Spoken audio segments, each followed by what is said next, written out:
Coba deh kalian perhatiin, cara kita ngobrol nih sebagai manusia, itu udah susah banget ketemu enaknya. Rata-rata komunikasi yang kita bangun itu bukan untuk saling memahami satu sama lain atau buat nemu titik terang gitu. Tapi lebih ke gede-gedean ego tentang siapa yang lebih kelihatan benar dan emosi siapa yang dianggap lebih penting.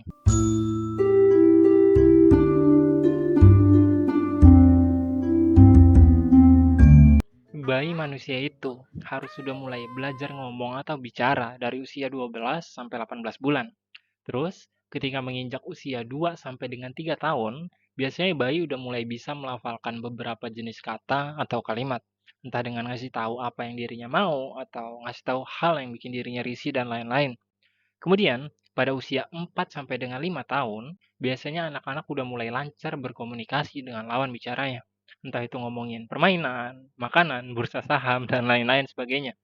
Pada titik itu, semua seolah baik-baik aja. Evolusi kesadaran dan perangkat dalam diri kita sebagai manusia masih berjalan sebagaimana mestinya. Kita bebas ngomong kalau cita-cita kita itu jadi apa, entah itu astronot, polisi, Batman, dan lain-lain. Tapi, entah kenapa, seolah ada sebuah peralihan di dalam hidup kita yang justru buat cara kita berinteraksi itu berubah secara signifikan. Dari yang awalnya kita bebas menyampaikan apa yang ada di dalam perasaan kita, berubah jadi lebih tertahan atau terbendung oleh beragam jenis perasaan yang hadir seiring dengan bertambahnya usia. Kita mungkin bisa lihat itu dari masa peralihan anak-anak remaja menuju dewasa, yang seringkali lebih banyak diemnya dibandingkan berkomunikasi dengan baik tentang apa yang dirinya inginkan dan apa yang dirinya harapkan. Hingga akhirnya, lahirlah beragam jenis anomali dalam kehidupan anak-anak remaja kita. Contohnya kayak para remaja yang dikenal di dalam keluarganya sebagai orang yang pendiam, tapi di luar sering tawuran atau tiba-tiba hamil duluan dan lain-lain. Meskipun ya, ada juga yang di rumahnya pendiam, tapi begitu di luar rumah juga pendiam gitu ya. Ada juga anak-anak yang kayak gitu. Paling mentok jadi wibu atau jadi psikopat. Contoh lain, waktu kita nanya pasangan kita mau makan apa, terus dia jawab, terserah. Lah, terserah kan artinya bisa banyak banget gitu. Mau dikasih makan batako sama tembaga kiloan juga termasuk terserah gitu. Terus makin hari, makin banyak orang yang gaweannya ngambek mulu. Entah itu konteksnya teman kita, keluarga kita, bahkan pejabat atau apapun itulah pokoknya makin hari makin banyak orang yang sering ngambek. Padahal tinggal ngobrol aja gitu, maunya itu gimana.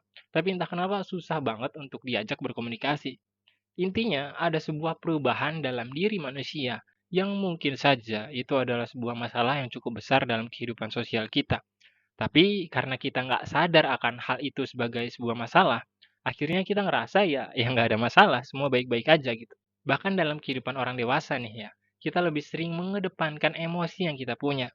Entah itu dengan marah-marah nggak jelas, ngerasa depresi, merasa sedih, merasa nggak tenang, kebingungan, dan lain-lain. Kenapa? Karena kita mengalami penurunan dalam segi kualitas berkomunikasi yang kita bangun. Bukan hanya ke sesama manusia kita, tapi juga ke diri kita sendiri sebagai sebuah individu atau sebagai seorang personal gitu. Coba deh kalian perhatiin, cara kita ngobrol nih sebagai manusia, itu udah susah banget ketemu enaknya. Rata-rata komunikasi yang kita bangun itu bukan untuk saling memahami satu sama lain atau buat nemu titik terang gitu. Tapi lebih ke gede-gedean ego tentang siapa yang lebih kelihatan benar dan emosi siapa yang dianggap lebih penting. Akhirnya, komunikasi yang kita bangun, entah itu ke tetangga kita, atau ke teman kita, atau bahkan ke keluarga kita sendiri mungkin, itu ya seperlunya dan formalitas saja. Jarang banget kita bisa ngobrol dari hati ke hati atau pikiran dengan pikiran yang buat kita berkembang atau nerima dampak positif dari obrolan itu. Itulah kenapa mungkin deep talk atau obrolan yang mendalam itu dianggap barang langka sama manusia zaman sekarang. Padahal dasar utama dari komunikasi yang manusia bangun itu ya seharusnya memang kayak gitu. Manusia ngobrol itu sepatutnya memang berusaha saling membaca hati dan berusaha memahami pikiran masing-masing. Jadi nih ya, jangan-jangan ada yang salah sama kehidupan sosial yang kita bangun saat ini, di mana komunikasi semakin hari semakin turun kualitas dan nilai di dalamnya. Hingga pada akhirnya, banyak orang yang lebih memilih untuk mendem perasaannya sendiri atau berusaha nyelesain benang kusut di dalam kepalanya sendiri. Jadi ya wajar aja kalau makin hari makin banyak orang yang stres, makin banyak orang yang mungkin nyari pelarian dengan hiburan dan aneh-aneh gitu. Atau mungkin banyak orang yang mental dan jiwanya keganggu. Karena memang fragmen demi fragmen kehidupan yang kita bangun dalam masyarakat kita itu benar-benar udah nggak sehat. Bukan berarti gue bilang kalau semua manusia itu ya harus jujur ya, karena itu mungkin terkesan cukup mustahil untuk eksis dalam kehidupan kita gitu. Intinya nggak kayak gitu juga. Tapi dasar-dasar dari kehidupan manusia yang saling memahami, saling berbagi, saling membantu satu sama lain, itu yang faktanya perlahan demi perlahan mulai pudar. Yang bikin kita lebih banyak diem atau ngobrol dengan cara yang mungkin kurang tepat.